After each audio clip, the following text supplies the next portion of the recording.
কি বলো, এখানে বিষ আছে? আমি তো অনেক দিন ধরে পানি পান করছি। তুই যে আমাকে ফাঁকি দিতে চাস না, সেটা আমি কিভাবে বিশ্বাস করব? বনের গভীরে এক শিয়াল ছিল, যার বুদ্ধিমত্তার জন্য সে সবার কাছে পরিচিত ছিল। তার নাম ছিল রূপা। রূপা ছিল অত্যন্ত চতুর, আর বনের অন্য পশুরা তাকে নিয়ে সবসময় সতর্ক থাকত, কারণ সে কখন কাকে ধোঁকা দেবে তা কেউ জানত না। তবে রূপার সবচেয়ে বড় গুণ ছিল, সে কখনো সরাসরি লড়াইয়ে জড়াত না। সবসময় বুদ্ধি খাটিয়ে সমস্যার সমাধান করত। রূপার বনে একসময় খাবারের অভাব দেখা দিল। হাই হাই, সামনে তো শীতকাল আসতেছে, আর অন্যদিকে খাবারের খোঁজে সবাই ব্যস্ত। এখন আমাকে খাবারের সন্ধান করতে হবে, না হলে বেঁচে থাকা মুশকিল হয়ে যাবে। একটা ফন্দি না আটলে তো এবার হবে না। একদিন রূপা বনের মধ্যে ঘুরতে ঘুরতে এক ঝর্ণার ধারে গেল। সেখানে সে একটি খরগোশকে দেখতে পেল। সে ঝর্ণার পানি খাচ্ছিল। শুনছো খরগোশ ভাই, তুমি যে ঝর্ণার পানি পান করছো, তুমি কি জানো ওই ঝর্ণার পানিতে বিষ আছে? আরে কি বলো, এখানে বিষ আছে? আমি তো অনেক দিন ধরে পানি পান করছি। এখন কি হবে? এখন আমি কি করব? তুমি চিন্তা করো না খরগোশ ভাই, আমি তোমাকে আরেকটি ঝর্ণার কথা বলতে পারি। সেখানকার পানি খুবই নিরাপদ ও বিশুদ্ধ, তুমি অনায়াসে পানি পান করতে পারো। তাহলে তুমি আমাকে সেই ঝর্ণার কাছে নিয়ে চলো।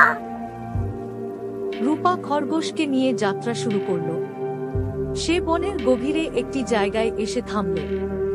সেখানে কিছু পুরনো গাছের নিচে একটি ছোট পুকুর ছিল। পুকুরটি ছিল অত্যন্ত গভীর এবং পানিতে বিষাক্ত গাছের পাতা ভাসছিল। এই যে সেই পুকুর, এই পুকুরের পানি পান করো, এই পুকুরের পানি একদম নিরাপদ। খরগোশটি পুকুরের দিকে তাকিয়ে কিছুটা সন্দেহ করল, কিন্তু রূপার কথায় বিশ্বাস করে সে পানি পান করতে এগিয়ে গেল। হঠাৎ করেই রূপা খরগোশটিকে ধাক্কা মেরে পুকুরে ফেলে দিল। খরগোশটি বুঝতে পারল সে ভুল করেছে, কিন্তু তখন আর কিছু করার ছিল না। রূপা খরগোশটিকে খেয়ে ফেলল এবং তার ক্ষুধা মেটাল। এই ঘটনার পর থেকে রূপার দুষ্টু বুদ্ধির কথা বনের অন্য প্রাণীরাও শুনল। সবাই জানল রূপার সাথে মিতালি করা মানে নিজের জীবনের জন্য বিপদ ডেকে আনা। কিন্তু এই বুদ্ধি বেশি দিন টিকল না। একদিন রূপা তার কৌশল অনুযায়ী বনের এক নেকড়েকে ফাঁদে ফেলার চেষ্টা করল। খরগোশ খাবার পর থেকে ভালো কিছু খাইনি। ওই যে নেকড়ে দেখা যাচ্ছে, দেখি ওই নেকড়েকে বোকা বানাতে পারি নাকি।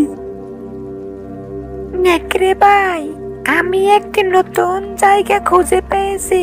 সেখানে প্রচুর খাবার আছে। তুমি যদি চাও আমি তোমাকে সেখানে নিয়ে যেতে পারি। তুই যে আমাকে ফাঁকি দিতে চাস না, সেটা আমি কিভাবে বিশ্বাস করব? আমি কেন তোমাকে ফাঁকি দেব? তুমি তো কত শক্তিশালী বীর। আমার তো কোনো লাভ নাই। তুমি যদি যাও তাহলে যেতে পারো। আচ্ছা আচ্ছা, ঠিক আছে ঠিক আছে, তুই যখন এত করে বলছিস তবে নিয়ে চল আমাকে সেই জায়গায়। শিকার ফাঁদে পা দিয়েছে। হি হি হি হি। দেখো নেকড়ে ভাই, এই পুকুরে প্রচুর মাছ আছে। পুকুরে নেমে মাছ ধরে প্রচুর মাছ খেতে পারবে। পুকুরে নেমে মাছ ধরা শুরু করো নেকড়ে ভাই। শিকার ফাঁদে পা দিয়েছে। হি হি হি হি। তুই আগে পানি পান করে দেখ, যদি পানি নিরাপদ হয় তাহলে আমি পানি পান করব। এবার মনে হয় ধরা পড়ে গেলাম। তাও দেখি চেষ্টা করে। মানে নেকড়ে ভাই, আমি খেয়েছি, কোনো সমস্যা নেই, তুমি খেয়ে নাও। তুই খুব চালাক শিয়াল, আমি আগেই বুঝতে পেরেছি। শুধু পাখিটা দেখার অপেক্ষায় ছিলাম।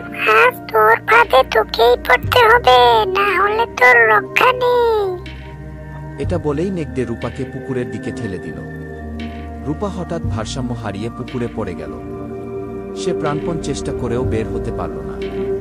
পুকুরের বিষাক্ত পানি তাকে ধীরে ধীরে দুর্বল করে তুলল, আর কিছুক্ষণ পরেই সে নিস্তেজ হয়ে গেল। নেকড়ে রূপার মৃত্যুর খবর বনের অন্য প্রাণীদের জানিয়ে দিল। সবাই বুঝল চতুরতা সবসময় সফলতা আনে না। যদি নিজের বুদ্ধি অন্যকে ক্ষতি করতে ব্যবহৃত হয়, তবে সেই বুদ্ধি একদিন নিজের জন্য বিপদ ডেকে আনবে। সেই থেকে বনের প্রাণীরা সতর্ক হয়ে চলতে লাগল। আর রূপার গল্প বনের নতুন প্রজন্মের কাছে শিক্ষা হিসেবে ছড়িয়ে পড়ল। তার বুদ্ধি আর চতুরতার গল্প যেন একটি সতর্কবার্তা হয়ে রইল যে কেবল চালাকি নয়, সততারও প্রয়োজন আছে বেঁচে থাকার জন্য।